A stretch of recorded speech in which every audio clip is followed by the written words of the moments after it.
Hello, my friends. It is Aldo, and welcome back to the Knights of the Nerd Republic. You know what to do, and stay profitable.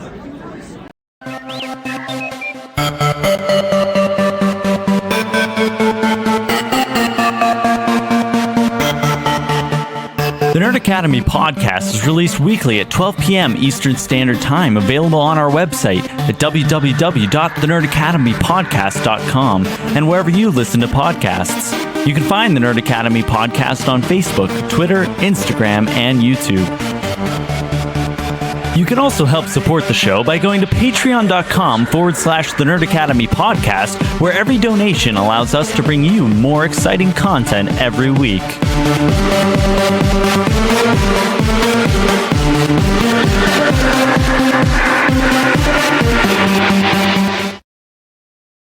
Hello there, and welcome back to Knights of the Nerd Republic, the show where your favorite nerds talk all things from the galaxy far, far away. It is just I, Jared the Dark Jedi, and Spencer the Mando Simpson here. I was gonna say, you're not in this studio by your lonesome. No, I was saying that it was He's like, just it us. is only I, and I'm like, sir? No, Him? just that I would not be tagging in anybody else from the StreamYard. So I see, you guys are looking solely at the I'm studio not today. worthy of a tag. I get it. That's fine. Guess I'll make do. How long have we known each other? What are you on about? Nothing. I'm just picking a fight. Since when can't we pick fights? We've been picking fights for how many years, and I pick a fight, and you're like, I just didn't know what you were getting at. Anyway, we have a light week. Like it's a really big story broke, but it's a light just week. one. But like just one really big story And a minor story that I just Yes. proposed on the fly. So But we missed talking about it last week because I was ill and took the podcasting week off. But we are back, and we are also back. And as you would have seen if you were watched this week's number one contender, we're back with our first sponsor, Sunday's Bloody Mary Mix. The joke I made on number one contender, the sponsorship we got mostly because of me shit posting. The only way we ever could have done it. But this one's stuck. This one's stuck. He does a lot of that, and it's mostly just banter. But these guys were like, "Hey, let's take these idiots seriously." But yeah, as I said before, they sent me the spicy Caesar mix.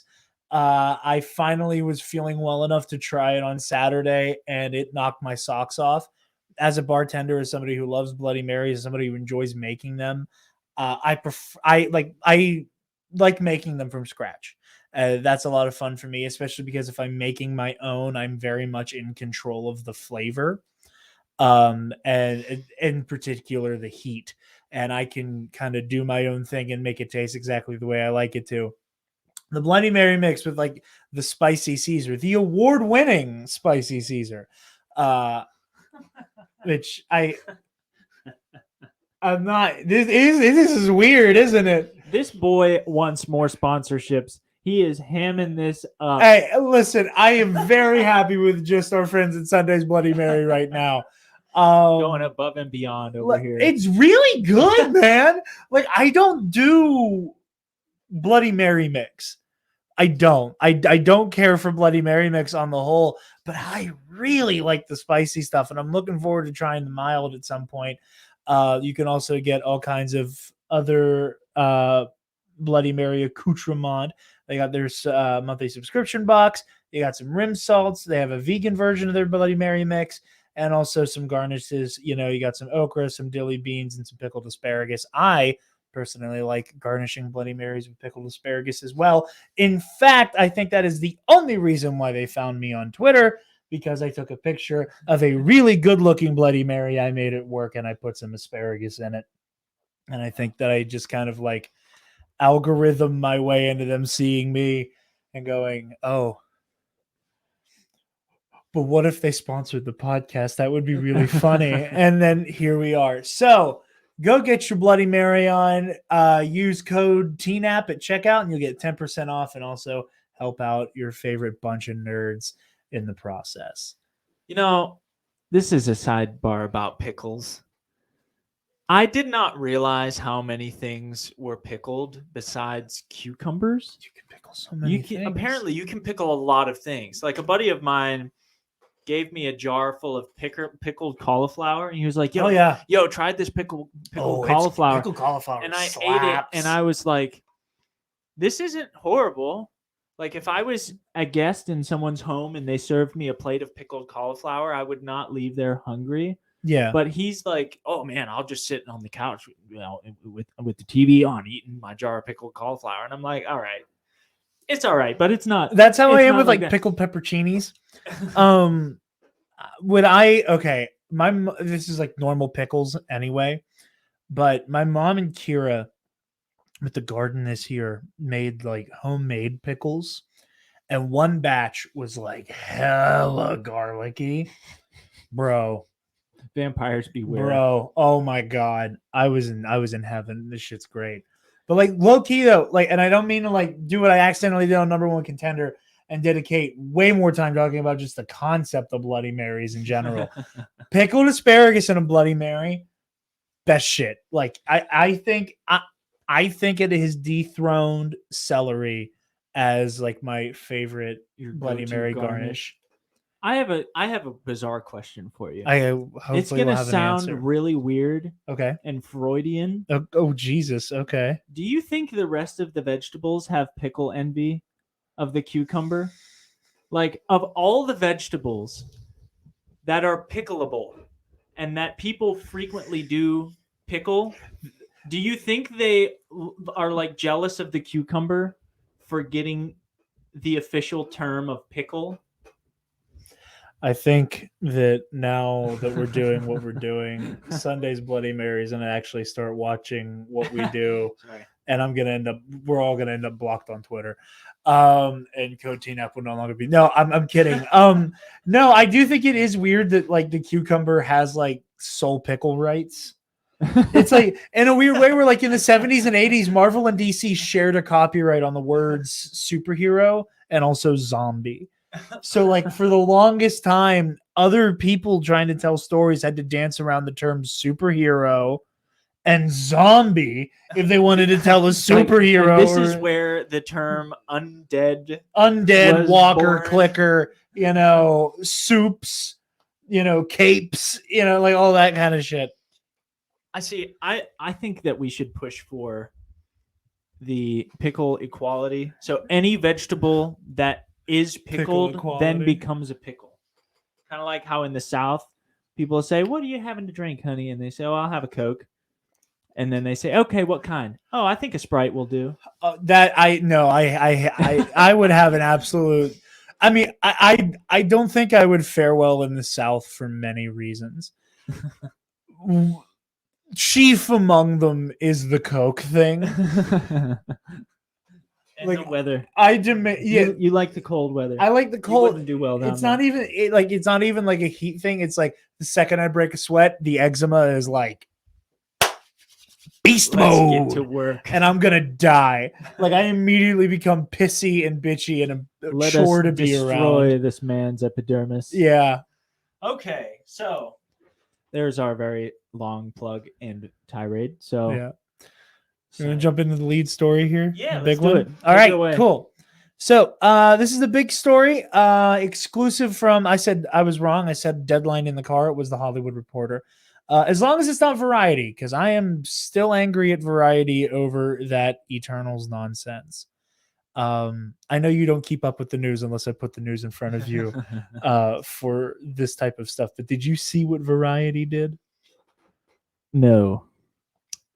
The day after the Eternals premiere, that obviously a bunch of like people who work at Variety were invited to because they're one of like the biggest trades. They just ran an article describing the post-credit scene. Oh. And it's like, what the shit, Variety? Like, Oh, come on now. but Yeah, no, okay. I knew it wasn't variety because I knew if it was variety, I'd be like, God damn it, I gotta read a variety Spoiling article. all the fun. That's just so unprofessional and awful in my opinion. It's like posting a spoiler. Like kinda, not really, but also yeah. Yeah, it's Yeah. exactly what. No, like full on description, and it is a spoiler in the post credit scene.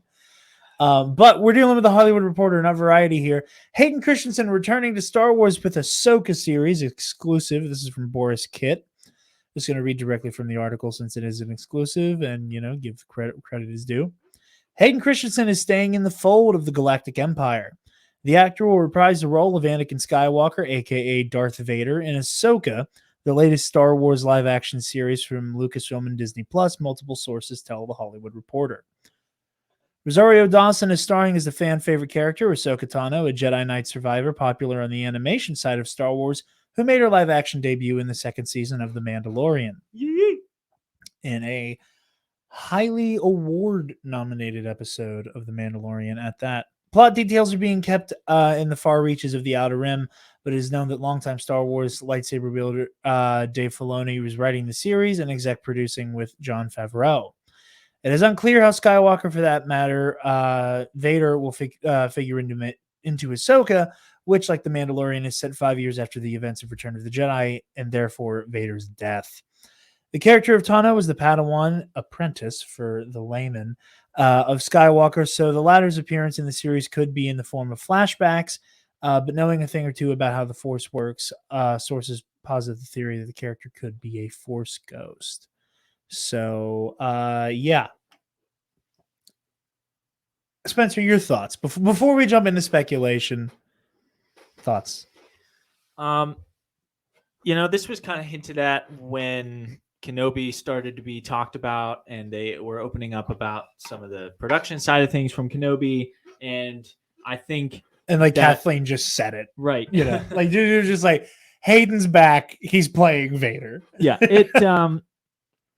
there was a lot of speculation there about, okay, so Hayden is coming back.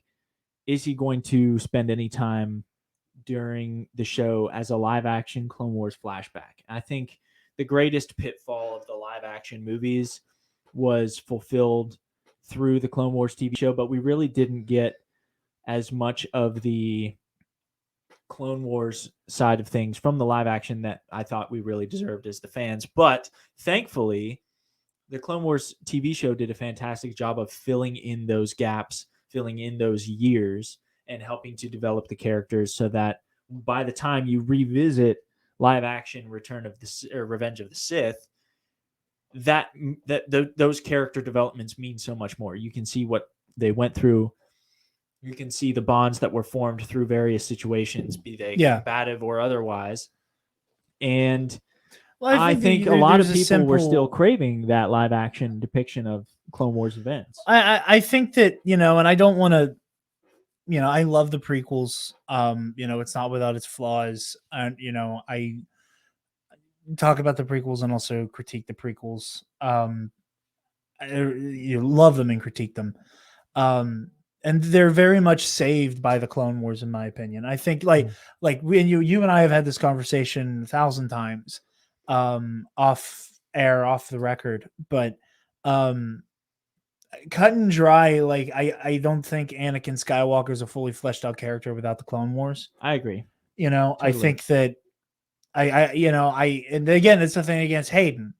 It's just that like the prequel trilogy is a lot of plot and world building and not a lot of character. Yeah. Aside from just going, oh, hey, you can clearly tell he's going to become Darth Vader. Why? Because he's psychotic, and every time he's on screen, he's killing something. Right. For 2 movies. I think it's a situation where we didn't realize how much we needed the Clone Wars until we got it. Like, if you take the prequels in their own right, okay, in terms of Anakin's slow descent to the darkness, I mean, we have that he was too old to complete the training. He had that attachment that he shouldn't have had to his mom. In Attack of the Clones, we see him slaughtering the village of Sand People and the grief and the anger that comes with that. In Revenge of the Sith, we see him killing Count Dooku out of not so much he killed him out of anger. I don't think. I think he was conflicted about it, like he kind of wanted to, but he knew he shouldn't. He gave her it. into his and all darker all it took was a temptations, nudge, which shows that he's descending on a darker path. And then by the time And then you at the have halfway point, he is anointed Darth Vader. And by the time that happens, we're not like, oh, where did that come from? But it still does kind of seem a little out of place. Like, okay, so he was a little angry, and then his wife might die. So I guess he's a bad guy now. That's kind of, if you take them in their own right, that's kind of how it seems to go. And I don't think we realized how many of those instances of, oh, that's dark, that we find in the Clone Wars did that gap really get filled. Yeah. Like, it looks Or on the surface to be sufficient. And but even the because inverse, we have I'd Clone say, Wars, and I don't mean to keep speaking over you, but even the inverse, where like you get the Anakin feels like a person. Where like Anakin's like, I'm gonna lay my life on the line to save a stranger. Or it's like, or it's like, you get the hell away from my friend, or I'll cleave you in two. So it where makes it's a that mix, much more sense. where you get that Yeah. mix of like, okay, he is capable of very, very intense violence, and this is a problem. But also, he will protect his own at all costs. Which makes like we're talking about, it fills in that gap. It makes him turning to the dark side to save his wife that much more believable. Yeah. So I think that for this show, it's going to, if it does happen, and we kind of were thinking that might be the case for Kenobi, maybe he'll get a couple flashbacks to the Clone Wars, fill in some more of those gaps in live action, and help bridge the gap from animation to live action, even though we have the Clone Wars to fill in those spaces. Yeah. Like plot-wise, having that live action could do a lot to kind of fill in those gaps visually in terms of the art style. And I think the same could be done here for the Ahsoka show as well. And I think that seed was planted in our minds because of Kenobi. And a lot of people are hoping that it's the same thing with Clone Wars flashbacks in Ahsoka, when I think it's just as likely, and probably more likely, honestly, that he would make his appearance as a Force ghost. Now, would it be nice to kind of override his one and only appearance canonically as a live action Force ghost and the, how do you put it? His particular expression as he gazes down the camera. I don't know how comfortable I feel using the term that I used in high school. We'll say the Anakin creeper face. The creeper face. The creeper face that he makes throughout Attack of the Clones. It looks perhaps just a tiny bit predatory. And it makes me feel uneasy. It's the same exact face Padme tells him to not make in Attack of the Clones. Like specifically, she goes, "Don't look at me like that," and he goes, "Why not?" and keeps doing it. That face. He makes that face when he's visiting his children from Force Heaven. Yeah, with his best friend and mentor that he had a role in killing. Yeah. So you mean he just straight up killed him? Well, I was referring to like having a role in like Yoda's death, because I don't think his behavior helped the old man's body. I mean, obviously he murdered Obi-Wan in cold blood.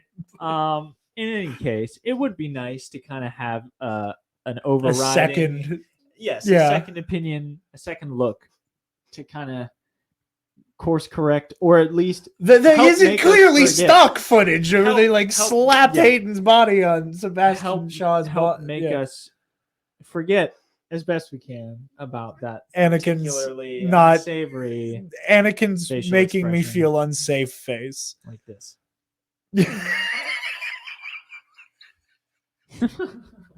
So that would be nice. That would be cool. That'd be great. In the perfect world, we'd see both. We'd see Clone Wars live action flashbacks, but we'd also see him returning as a Force ghost. And maybe there's a thematic way of doing that where you have Ahsoka by herself, kind of having this soliloquy to the audience in the form of a flashback. And then we see Hayden appear as Anakin Skywalker's Force ghost and be like, my ears are burning. What's going on? In so many words. And literally, I also think there would be something really nice about, again, and this isn't the discount, Matt Lanter's turn as Anakin Skywalker in TCW, and the little bit we get of him in Rebels here and there. but like giving Hayden the opportunity as the definitive Anakin Skywalker. Like he's the definitive Anakin Skywalker because he played him in the movies. In the same way that like you can argue all day long, like who is the definitive Vader? It's James Earl Jones because he did it in the movie. You know, like to most people, you say Anakin Skywalker, the actor people are going to think of is Hayden Christensen, for better or worse, and whatever level of dick or not dick they might be about it being Hayden. I think it'd be really cool to give Hayden a moment to kind of indulge in some of Matt Lanter's Anakin's moments and like letting Hayden have a moment where like if it is a Force Ghost appearance that like he's like, hey Snips, you know, like giving Hayden the opportunity to like refer to Ahsoka as Snips and have a moment where Anakin and Ahsoka are on screen together in live action. If, you know, barring any flashbacks, the only time we get to see them in live action on the screen together is posthumously for Anakin. Like just that like little moment of beauty, you know, and as much as I don't want to keep going back to the Luke Skywalker well, you know, I think Ahsoka learning that he didn't die Darth Vader, like that has to be a moment, you know, and like, and whether or not you necessarily have Luke, like, because like, I think we've all seen the fan art of them crossing paths, like hypothetically, and she's like, "What's your name?" And he's Luke Skywalker, and just like the big like, "What was your last name?" You know, moment where, and it's like, I'm Luke Skywalker. Anakin is my father, and I know about you. I know who you are, and I need you to know that at the end, the final decision he made was to become Anakin Skywalker again. Yeah. And whatever solace that might give you, that like he came back, you know, and Ahsoka, like everybody who got let down by Anakin, you know, had to live through that trauma of this person that I love became a monster, and oh my God, what could I have done about it? You know, and like and I think Ahsoka is in the closest boat to Leia, and I think Ahsoka is this cool. I think Ahsoka, like when you in the way you can get into like the psychological impact of all of this is a cool middle ground between Luke and Leia, because Leia does not give a damn. Her father was Bail Organa. Yeah. And Bail and Breya were both murdered when the Death Star destroyed Alderaan, something Vader had his hand in. You know, so for Leia, it's like, cool and okay, neat. I can learn how to be a space wizard. But that bastard isn't my father. Yeah. I like there's a reason why, you know, Leia never really took the name Skywalker, because she does not give a shit about Anakin, the Jedi Knight and war hero, or the redeemed savior. That's Darth Vader. That's the guy who killed her actual family. Yeah. You know, like Luke is her brother, come hell or high water, but Bail Organa and Breya Organa are her father and mother. And for Luke, we see the way he deifies his father, even after finding out the truth in Empire. When he's facing Vader down, he's like, "You're Anakin Skywalker." You know, like he refuses to let go of even the potential that Anakin could come back. Yeah. And in the wake of that, he sees, like, he learns this lesson of like, there's always a choice. You can always come back. You can always do better. I think Ahsoka ends up in this cool middle ground, cool narratively, where I don't think Ahsoka is quite as ready to condemn Anakin as Leia is. But There's not going to be any hero worship, right from Luke. Right. It's like if Luke is, you are my father, and I am going to try my best to save you, and Leia is, you are not my father. Your family, I guess, but you're not my father. Yeah. And that's to say nothing you of can be the saved, personal torture he inflicted Right. on her. And, if that's the case for the Skywalker twins, then I would say, based on what you were saying, and I think it's a good point for Ahsoka, it would be, you're not my father, but you are worth saving. Like you are, like that's the Leia side, is you're not my father. I get that. Yeah, like we're not a blood relation, but I'm gonna try everything I can to save you because you are like family to me. Yeah, and I'm just so curious to see how Ahsoka handles that moment of going like, oh, thank the Force, we were right. We were right to put our chips on you in any way at all. Because like, I don't think Ahsoka is like, and again, we'll also see like where Obi-Wan's at once we see Obi-Wan Kenobi, but Ahsoka is not far off from the place Obi-Wan was at on Mustafar, where it's like, you crossed the line, we're not coming back from it. I'm gonna do what I gotta do.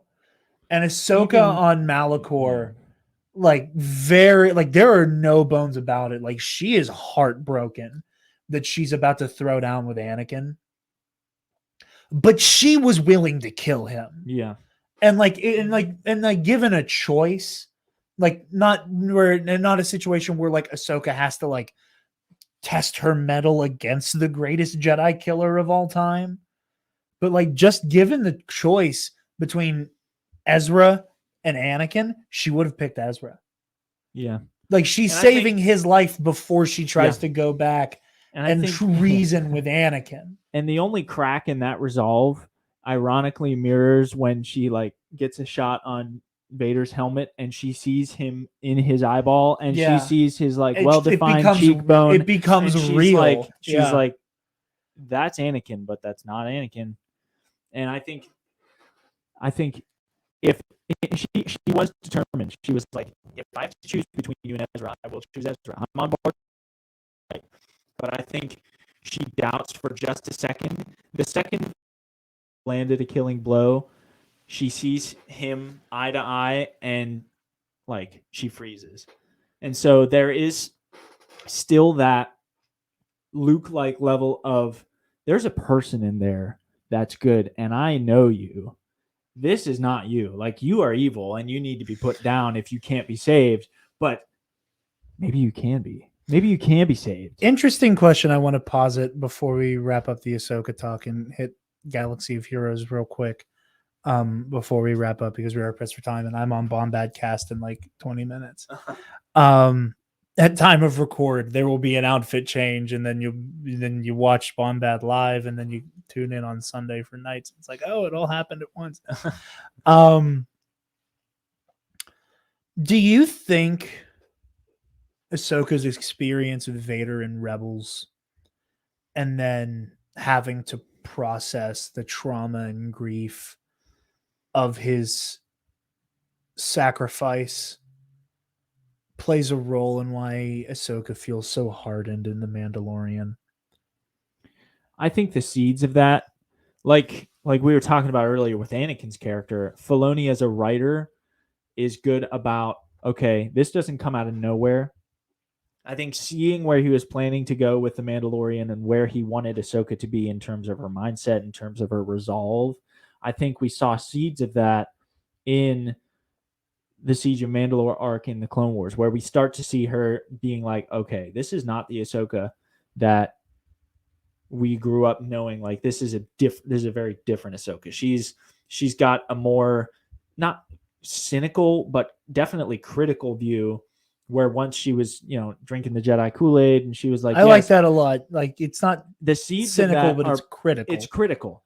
And the seeds of that were planted for that character development in the Siege of Mandalore arc. And so by the time of The Mandalorian, when you see this much more, I'm not messing around, I'm going to fight for what's right, and I'm going to play dirty if I have to. Kind of. Not really play dirty. Like, we're not talking like an anti-hero here, but No. definitely like I will defeat who needs to be defeated in order to like defeat Yeah. the evil that they represent. Yeah, she's hunting Thrawn. And yeah, to answer your question, that trauma of having known Anakin and having fought him as Vader and then hearing about his reconversion to the light, I think, because, like I said, not cynical but critical, I would not be surprised if the first time Anakin pops up as a Force ghost, if he does in fact pop up as a Force ghost, I would not be at all surprised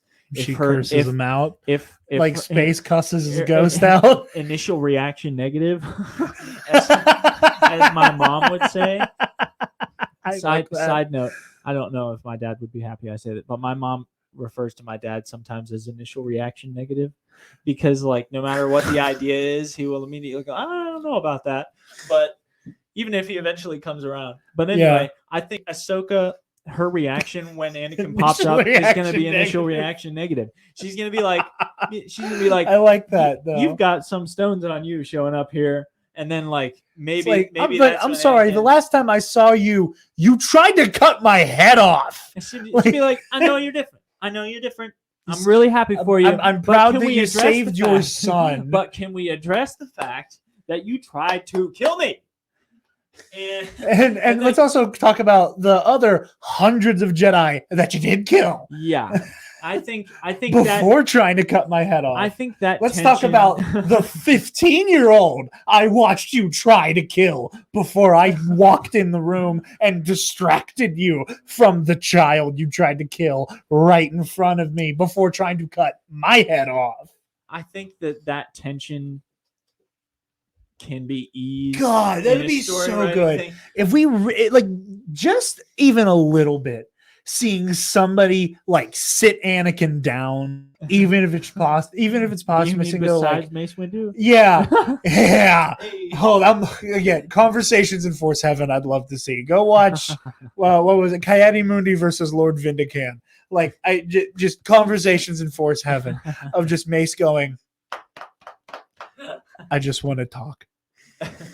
Like we're both dead. I can't hurt you. I just want to talk. Like, but seeing somebody rake Anakin over the coals, seeing somebody motherfuck him, you know, I think that's important. You know, it's the same thing I talked about with like the very concept of redemption and like redemption for Darksiders in Star Wars. So often being, like here's my years of bastardry. I did a good thing and then I died, and now I go to Force Heaven. Right. And then like the repetitiveness of that arc that, like, you know, like people go like, well, like he has to answer for all the things he did as Kylo Ren.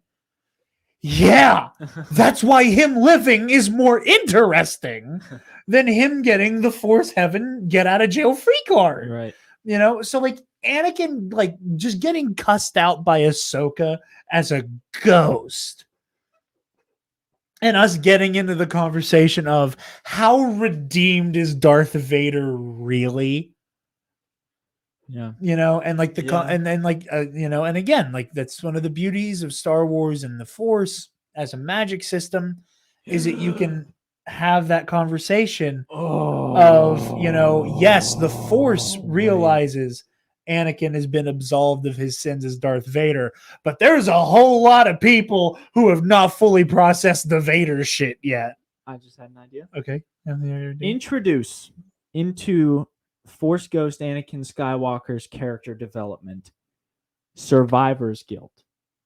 In terms of, not to say, because he didn't survive, obviously. Yeah. But like he is a ghost. But and everybody else who's in Force Ghost Heaven, I can't, again, air quotes there, like Force Ghost Heaven, would be there because they stayed to the light side. But like having him, like the Force pulled him over and having him like walk into the room and everybody like turns and the room goes quiet, and like him having to deal with that, like I don't belong here. Like, why did I get to why here it's at your expense. Like, you died and it's my fault. Why do I still get to be here? I flew off the rails and killed you, played a part in it, blew up that planet, murdered you, and you. Here's all the children I slaughtered. Can you see that?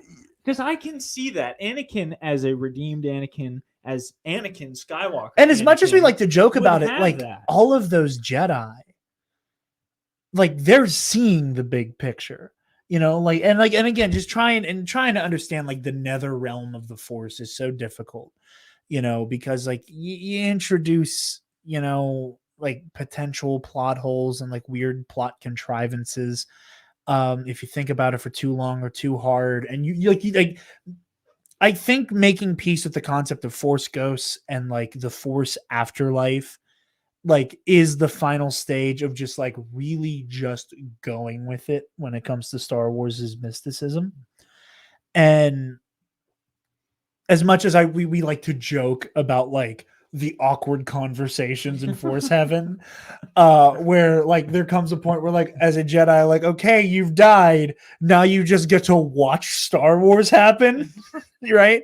All of those Jedi who are in, like, as we keep calling it, Force Heaven, they get to see the big picture, like in the same way that like Qui-Gon, when he's communing with Yoda in the Lost episodes, is very like, I don't quite understand. I don't quite know how to explain to you how time works for me, but I've already seen everything that's going to happen. Also, I can't tell you, but also I know, but also I can put you on the right path.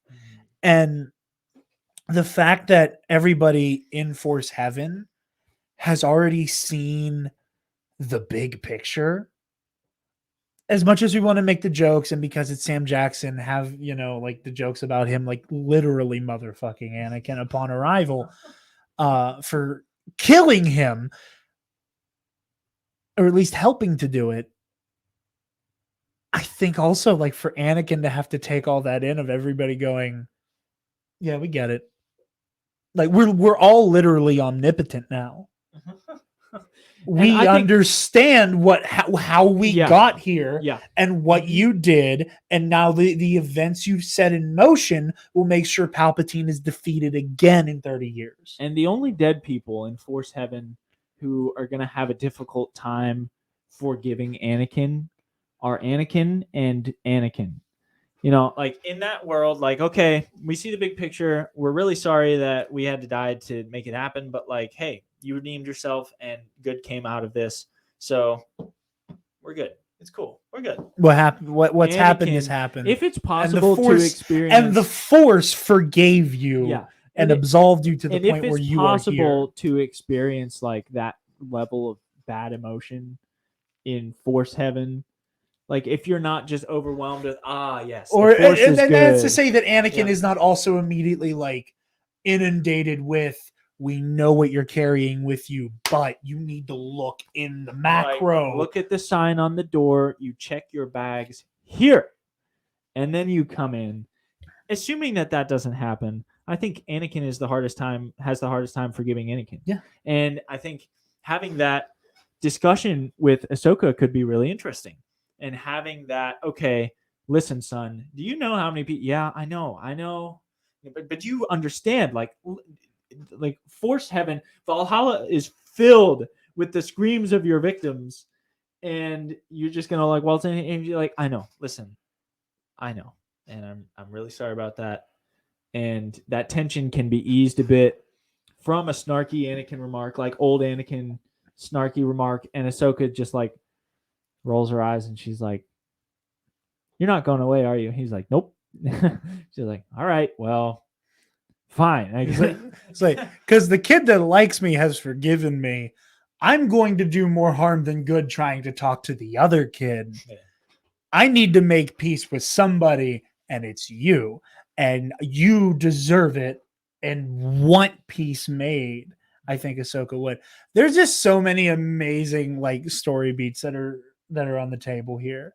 Now, and again, I don't want to like, I don't want to Filoni the show here and like accidentally make it about the cameo, but like there's a lot to be mined from a conversation from the grave. Yeah. Between Anakin and Ahsoka. There is a lot to be mined there. So all that to say, we don't know if it's going to happen as Force Ghost stuff or as live action Clone Wars flashbacks. Hopefully both, but those are some spitball directions that it could go. So I guess we can move on. We're running a little bit short on time here. What are the remaining stories? Do we have other You stories? get Galaxy of Heroes, and then I'm just going to Star Wars did really well at the Saturn sci-fi. Saturn does a lot of sci-fi stuff. So best science fiction film was Rise of Skywalker. Best director, JJ won for Skywalker. Best music, John Williams, Rise of Skywalker. Best special effects went to Rise of Skywalker. And that team, best presentation on television under 10 episodes, The Mandalorian, best animated, The Clone Wars. So yeah, Star Wars had a really good showing at the Saturn Festival. Yeah. I believe it like as a franchise and like as a collective, prize. It walked away with the most. Granted, there's also like not a whole lot of like franchises there, but like the fact that like Star Wars was so handily a victor, even with, in my opinion, one of the weaker movies on the exhibition there. What? You talking bad about a movie with Kylo Ren in it? Listen, wonders never cease. I have a complicated relationship with The Rise of Skywalker. I have a very straightforward one. Rise of Skywalker, as I've said before, is the Star Wars version of Batman v Superman for me, where I sit back and I look at it and I go, wow, there's some really good shit in here. Like injected in my veins, some of my favorite stuff ever. And then right next to it, heaping piles of dung that I just will never be able to make sense of.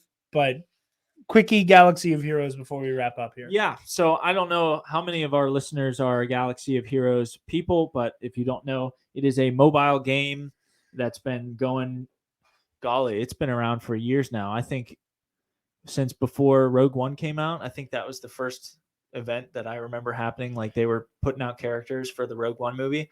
That's about the time I started playing it, but I think it was around for like a year before that. Give you a more precise. In any case, I just need to figure out when Jessica Jones came out. In any case, I've been playing Galaxy of Heroes. Jared and I have been playing Galaxy of Heroes pretty much since it started. Yeah. I've been on and off for the past year and a half. I've been pretty consistent player. But for any of you who are Galaxy of Heroes players, November 2015. Stuff, November 2015. So it's been around for a long time.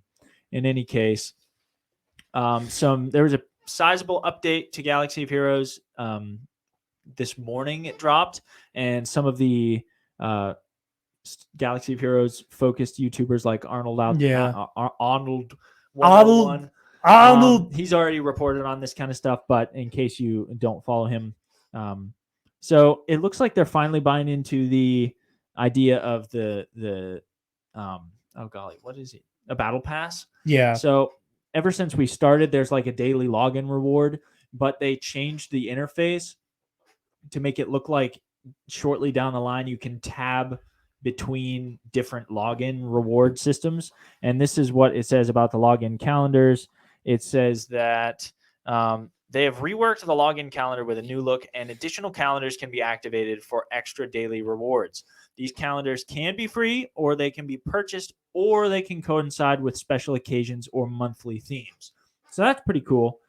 You can activate multiple at a time and gather rewards for each calendar every day. So it almost seems like you have a limited number that you can choose from. Yeah. So you're going to have to choose carefully from month to month. And Galaxy of Heroes has been doing a lot better with that in recent years about, okay, we're going to give you some options, and you can only choose one, maybe two, but choose your option that fits best for where you're at in the game right now, and then go with that. So it could be cool. They added a new ability upgrade material. So like they've got it's Omnicron now. Omicron. So Omicron. the Omega materials and the Zeta materials were previously the highest end.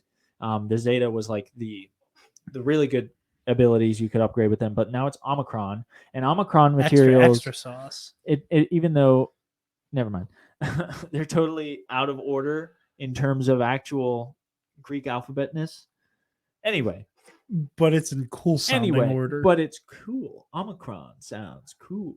Anyway, so it sounds like these Omicron ability mats are going to be specifically for abilities that are geared toward a specific mode. So this is a new thing too.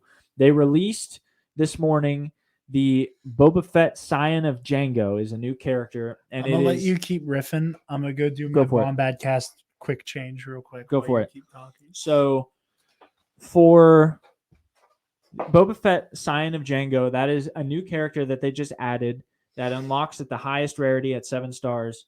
And I think he's going to be attainable through one of the conquest modes. But anyway, he is, as seen in The Mandalorian Season 2, as is going to be seen in Book of Boba Fett.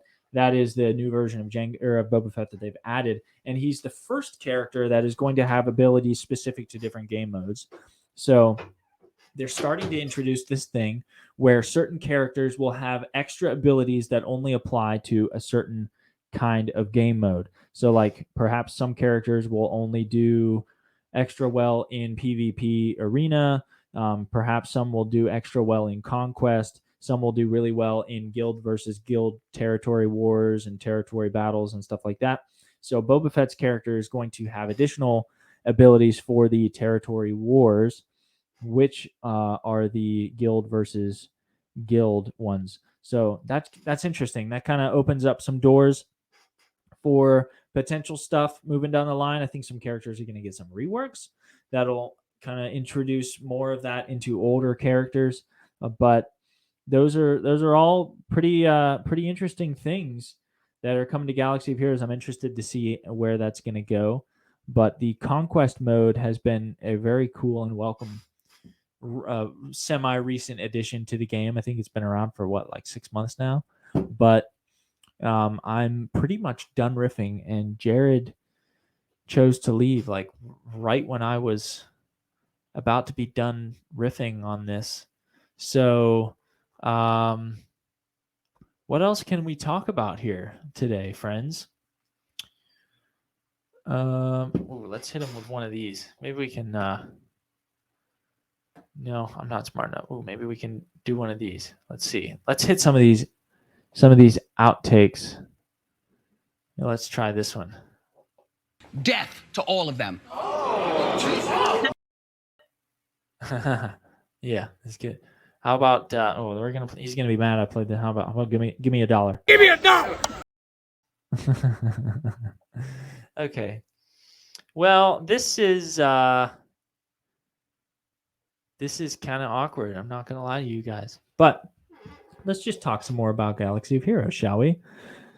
So they're adding the new Boba Fett character, Boba Fett Scion of Django, as like I said, as seen in Mandalorian Season 2. Oh, thank goodness.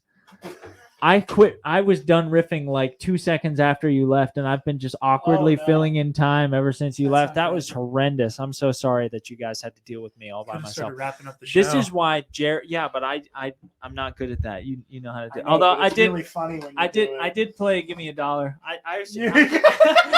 You just started playing with the deck. I literally was just saying like, let's play a couple of these clips. These are fun. So I played Death to all of them. Oh, and I said, "Oh, let's hit him with the Give Me $1." Give me $1. Yeah, it was awkward, Well, I'm but glad that Spencer resorted to prop comedy while I was gone for 3 minutes. Yeah, I think that's all I have for you guys. That's about it. Real quick, before we actually do wrap up, speaking of Bombad Cast, like I said, which I'm going to be on in a few here, Podathon, November 6th. Tune in for that. I'm going to be running production behind the scenes for Podathon, or at least parts of it. We at the Nerd Academy have already donated $50 to Podathon to Make-A-Wish, and we're a bunch of just dorks and schlebs. So, like, there's no reason why you can't do better. yeah, So You people with real jobs and that. Like, we're all Yeah, I know. We all have real jobs. every but- single one of us works a full-time job, like on top of this stuff. So check out Podathon, November 6th. That's a Saturday. It's going to be all day. I'm going to be running behind the scenes stuff, so you probably won't see me, but go support Bombay Cast and Around the Galaxy and all the amazing creators who are going to be a part of Podathon. Donate and do all that stuff. So Spencer, where can all the people find you? Lovely people can find me on Instagram at SpenceMan Cosplay and on Twitter at SpenceMan49, doing pretty much nothing on both of those accounts. Yes, but it's Halloween, so we'll probably have some cool Obi-Wan Anakin pictures to. Yeah, maybe for Post that. trick or treat, I'll throw Yeah. something up. That'll be fun. Jared, Yes. where can the lovely people find you? You guys can find me on Twitter and Instagram at DarkJedi2552. And you can find the Nerd Academy Podcast on Facebook, Twitter, Instagram, YouTube, and on our website, www.thenerdacademypodcast.com, where, if you're feeling generous, you can donate to our Patreon page. Give me $1! Speaking of our patrons, thank you to our $10 alumnus, Feige's Brewerbird, Delta 9, Zach Knaus, The Waffle Wizard, Michael Armburst, and Alex Jones's Gayest Frog. Be sure to $5 tier, Heroic History 101, and the Versus series. Both will be out very, very, very, very soon. TeePublic, go on there and buy stuff with our logo and faces on it. Sunday's Bloody Mary Mix. Get your Bloody Mary on. Use code TNIP at checkout. And thank you so very much for watching or listening, or however you tune into this show. We are honored that you have joined us, and may the Force be with you always. Stop! Move away from the cookie jar!